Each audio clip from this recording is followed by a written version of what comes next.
बिहार लोक सेवा आयोग की परीक्षा में धांधली के आरोपों ने युवाओं को सड़कों पर उतरने के लिए मजबूर कर दिया है। उनकी मेहनत और भविष्य खतरे में है। नॉर्मलाइजेशन की प्रक्रिया में पारदर्शिता की कमी उन्हें और भी चिंतित कर रही है। यह सिर्फ बिहार का मामला नहीं, बल्कि देश भर में शिक्षा प्रणाली की जड़ें हिलाने वाला मुद्दा है। सालों की मेहनत पर पानी फिरने के डर से युवाओं में रोष है। आप सभी देख रहे हैं कि बिहार के युवा किस तरह से न्याय की लड़ाई लड़ रहे हैं। एक तरफ जहां युवाओं का भविष्य दांव पर लगा है, वहीं दूसरी तरफ कुछ लोग इस सिस्टम का फायदा उठा रहे हैं। आप देख रहे हैं कि कैसे बिहार के युवा सड़कों पर उतरकर अपना गुस्सा जाहिर कर रहे हैं। सालों की मेहनत, लाखों रुपए खर्च करने के बाद भी अगर नौकरी नहीं मिलती तो क्या होगा? ये युवा पूछ रहे हैं कि क्या उनके साथ न्याय होगा? क्या इस भ्रष्ट सिस्टम से उन्हें मुक्ति मिलेगी? ये दर्शाता है कि ये युवा कितने मानसिक तनाव से गुजर रहे हैं। ये बहुत ही चिंताजनक स्थिति है। हमारी शिक्षा व्यवस्था में भ्रष्टाचार की जड़ें बहुत गहरी हैं। अगर समय रहते इस पर अंकुश नहीं लगाया गया तो हमारे देश का भविष्य खतरे में पड़ जाएगा।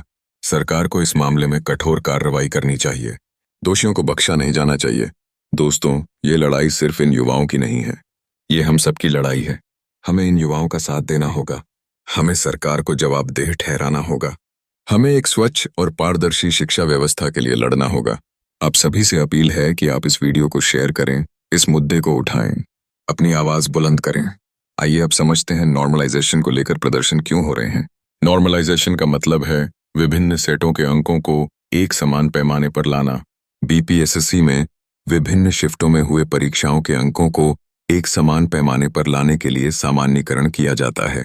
यह इसलिए किया जाता है ताकि सभी उम्मीदवारों के साथ समानता बनी रहे, चाहे वे किसी भी शिफ्ट में परीक्षा क्यों न दिए हों। सामान्यीकरण के कारण कई बार मेहनत करने वाले छात्रों के साथ अन्याय होता है। अगर एक शिफ्ट का पेपर थोड़ा आसान होता है और दूसरे शिफ्ट का पेपर थोड़ा कठिन होता है, तो सामान्यीकरण के बाद आसान शिफ्ट वाले छात्रों के नंबर कम हो सकते हैं और कठिन शिफ्ट वाले छात्रों के नंबर बढ़ सकते हैं। यह छात्रों के हित में नहीं है। सामान्यीकरण की प्रक्रिया में अक्सर ट्रांसपेरेंसी नहीं होती है। छात्रों को यह समझने में मुश्किल होती है कि उनके अंकों में किस तरह से बदलाव किया गया है। ये मामला सिर्फ बिहार तक ही सीमित नहीं है।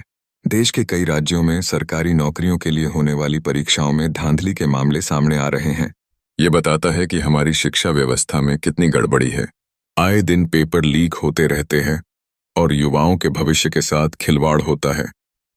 पेपर लीक एक गंभीर समस्या है जो न केवल छात्रों के भविष्य को प्रभावित करती है, बल्कि शिक्षा व्यवस्था पर भी गहरा असर डालती है। इसके लिए सरकार को कठोर कदम उठाना चाहिए। पेपर लीक के लिए कड़े कानून बनाए जाने चाहिए और दोषियों को सख्त सजा दी जानी चाहिए। पेपर लीक के मामलों की जांच के लिए जांच एजेंसियों को अधिकार दिए जाने चाहिए। पेपर को छापने से लेकर परीक्षा केंद्र तक पहुंचाने तक कड़ी सुरक्षा व्यवस्था लागू की जानी चाहिए।